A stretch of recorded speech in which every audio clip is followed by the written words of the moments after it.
So I'm Matt Wenning, and this is another session of So You Think You Can Deadlift. So on the last cycle, we showed him actually deadlifting in a conventional stance, and we saw his weak point being his lower back's ability to hold a good arch. So the other major issue that we saw was the fact that he was having problems utilizing his glutes. So he was using a lot of upper back, which was folding over, and a lot of legs to try to drive the weight out.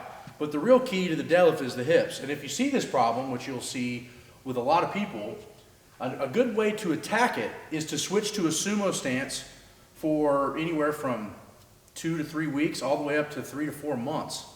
When I pulled 804, I was able to deadlift 750 sumo. Now, back when I was pulling in the mid-7s conventional, I was only able to deadlift about 675 sumo. So as my sumo deadlift rose up, so did my conventional deadlift. My theory behind that is that in a sumo deadlift, you really can't utilize a ton of quadricep power to stand up with the weight. It's mostly hips. So what the sumo deadlift in a wide stance teaches is your ability to utilize the hips because you're in a position that's about all you can use.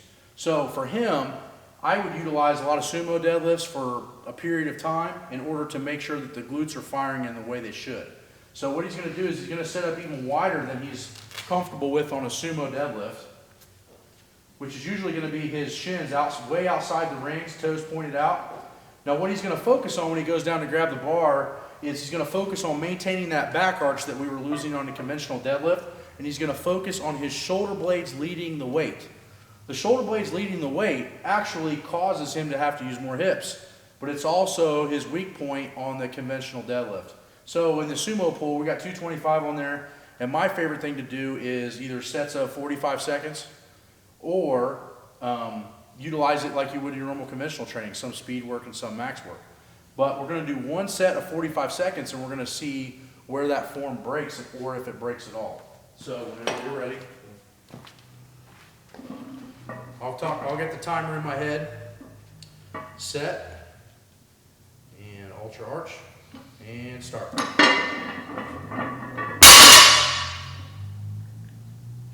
to keep going for 45 seconds. I'll keep going. No, you're all right.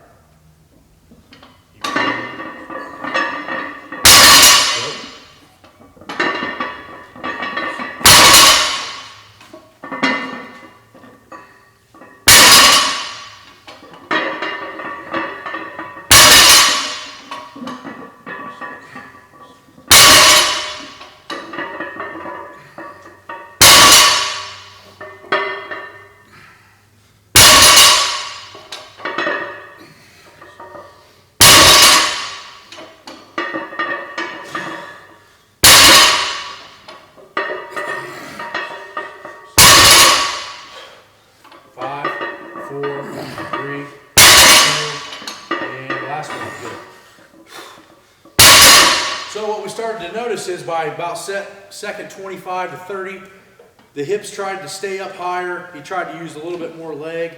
He wasn't pulling his hips down near as much. So if we were coaching this in the gym, then what we would do is keep telling him to pull your butt down, work on your mobility. But in this position, his lower back wasn't able to round nearly as easy.